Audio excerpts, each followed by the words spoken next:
Hello everyone, let's learn how to fix my AI something went wrong error on Snapchat.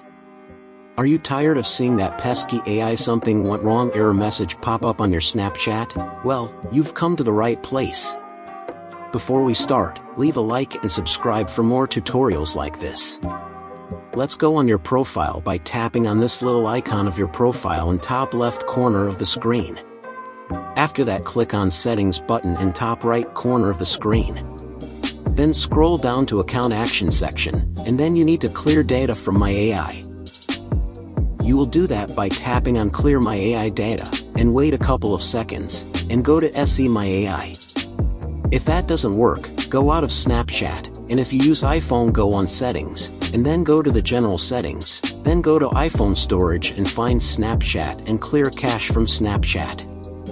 Will you use Android, go on Settings. Next, go on Search bar, and type Apps. Then go on Manage Apps.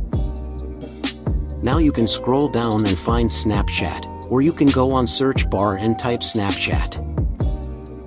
Now when you do that, go to Clear Data from Snapchat, and when you do that, my AI will work, and that is it.